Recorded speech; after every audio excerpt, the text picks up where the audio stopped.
Qual a diferença do disjuntor curva B e do disjuntor curva C? Nesse vídeo aqui eu vou te mostrar tudo o que você precisa saber para evitar problemas que podem acontecer. Sim, se você colocar a curva errada, especificar no seu projeto a curva errada, pode ter circuito desarmando sem ter necessidade. Às vezes a carga está tudo certinho, o equipamento, os cabos estão todos certos, mas se você errar a curva, pode ficar desarmando e quem vai passar a vergonha é você. Mas como você é inscrito aqui no canal, eu espero que você não aconteça mais isso, tá? A partir de hoje, isso não vai acontecer mais com você. Seja muito bem-vindo, aqui é o Anderson Campos, né? Se você não for inscrito, já se inscreve aqui no canal, ativa a notificação para receber todos os nossos conteúdos. Aqui a gente fala muito sobre projetos de instalações elétricas de maneira geral, beleza? Vamos começar a nossa aula, então. Aqui eu estou trazendo para você as curvas do disjuntor de curva B e curva C. É muito importante você entender, eu já vou falar sobre essa curva, como você lê isso. Fica tranquilo que não é complexo, é fácil de entender. E eu já estou dando um spoiler aqui, né? Aqui a curva B, a gente tem aqui um chuveiro elétrico que eu trouxe nessa imagem. O disjuntor de curva B, ele é recomendado que você utilize, ele é feito, né, na realidade, para você usar em cargas resistivas. O que é carga resistiva? O exemplo aqui é o chuveiro, uma torneira elétrica, um forno elétrico, um aquecedor, a antiga lâmpada incandescente, né, por exemplo, hoje é tudo LED, mas é um exemplo. Então é só para você entender. E o que acontece? Geralmente, as cargas resistivas, elas têm um pico de corrente menor do que as cargas indutivas, tá? O fator de potência das cargas resistivas também, ele é igual a 1, ou seja, 100% da potência que eu estou pagando, eu estou utilizando para trabalho, que geralmente é muito aquecimento, né? As cargas resistivas. Já no caso das cargas indutivas, a gente utiliza curva C. As cargas indutivas, o que são cargas indutivas? Motores elétricos, nesse exemplo aqui, máquina de lavar, ar-condicionado, bombas elétricas, transformadores. Então são cargas indutivas. A gente tem esse nome porque eu energizo uma bobina e aí a partir daquela bobina eu tenho uma indução eletromagnética. No motor elétrico eu vou ter o movimento da rotação de um eixo aí de um motor, exemplificando, tá? No caso da curva C, eu tenho uma perda de potência, eu tenho uma parte da potência ela é utilizada para trabalho e um percentual pequeno ela acaba sendo dissipada como perda. E é natural desse tipo de equipamento indutivo. E aí o que acontece? Os motores elétricos ele tem um pico de corrente maior na partida. Quando a gente estuda comandos elétricos, a gente aprende lá que a gente tem ali de 9 a 12 vezes a corrente nominal no momento da partida. Isso é muito rápido. Vamos pegar um motor elétrico, ele vai dar a partida direta. O pico de corrente sobe e já estabiliza se tiver tudo normal. É aqui que entra a importância de você saber especificar e entender as curvas, porque nesse momento do pico de corrente pode acontecer de você colocar um disjuntor de curva B e ele ficar desarmando. Eu vou te explicar o porquê que isso acontece, tá? Para você não errar mais, ou você nunca errar isso. Mas é muito importante você entender essas diferenças. Um chuveiro tem um pico de corrente menor do que uma máquina de lavar. Não é só pela questão da potência não, é da natureza da carga. Então, devido a esse pico de corrente maior, o disjuntor de curva C, ele aguenta esse pico de corrente um tempo sem desarmar, né? Ele é fabricado para ele aguentar esse pico de corrente por um certo tempo para manter o funcionamento. Se você colocar o curva B, pode ficar desarmando, mas eu vou te explicar isso aqui agora, ó. Vamos entender a curva B. Deixa eu só ver se está enquadrado legal, tá certinho. O que acontece? O curva B, ele começa a disparar por curto-circuito, né? O disjuntor ele começa a entender o curto-circuito dentro dessa zona aqui, ó, entre 3 e 5 vezes a corrente nominal. Nesse eixo X aqui, o eixo horizontal, é as múltiplas da minha corrente nominal. Então, quando eu falo entre 3 e 5 vezes, é como se fosse 3 vezes a corrente nominal até 5 vezes a corrente nominal daquela carga no momento do pico, tá? Então, se eu tiver uma carga que o pico de corrente dela estiver entre 3 e 5 vezes, o disjuntor já vai desarmar. Agora, se eu tivesse aqui, ó, vamos pegar aqui duas vezes a corrente nominal. Vamos supor que no momento que ligou, 2 vezes a nominal. Aí vai passando o tempo, ó, o eixo vertical, o eixo Y, é o passar no tempo.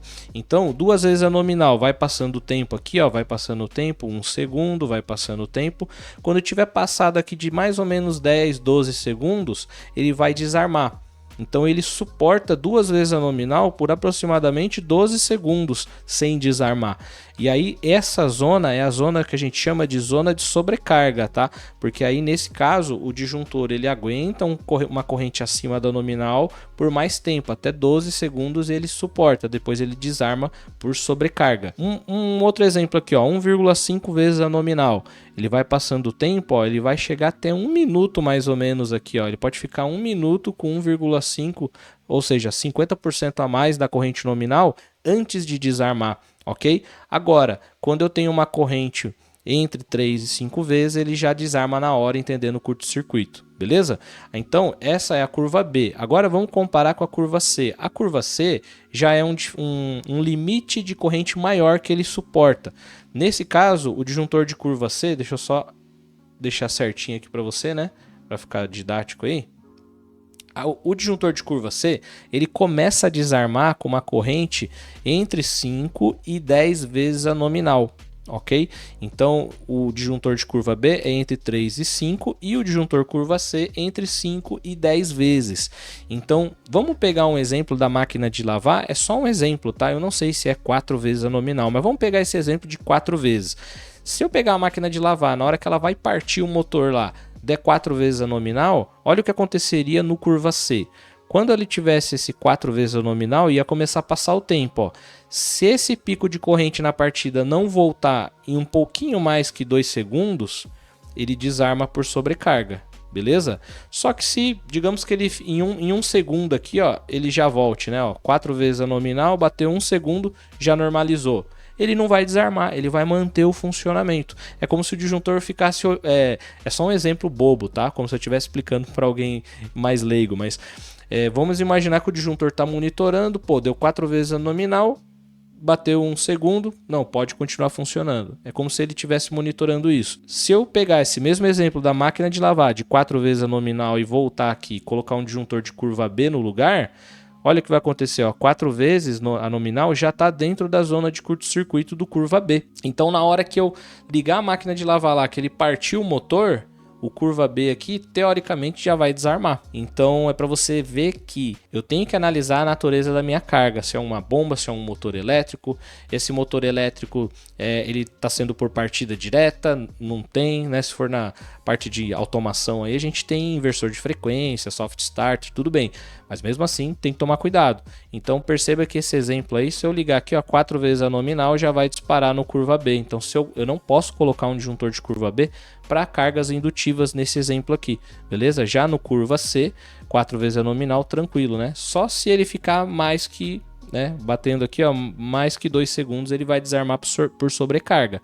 Mas normalmente é muito rápido, tá? Ele dá esse pico e já estabiliza. Se ficar mais tempo, é porque tem alguma coisa errada. Pode ser um problema na carga, pode ser alguma coisa mecânica lá que está forçando esse motor a girar com um torque maior. Aí é um problema técnico que tem que ser resolvido. Mas nesse caso aqui, ó, essa é a explicação, tá? Então a principal diferença é curva B, cargas resistivas, curva C, cargas indutivas, tá? E aí toma cuidado para você não inverter as coisas aí, colocar um curva B na carga indutiva. Agora aí ao contrário, e se eu tiver colocar um curva C e um chuveiro elétrico, ok? Vamos supor que o chuveiro elétrico tivesse aqui 1,5 na hora que vai dar o pico de corrente. Ele vai passar aqui, ó, ele vai ficar com esse pico até 1 minuto aqui, ó. Se ele ficar 1,5 até 1 minuto, ele não desarma.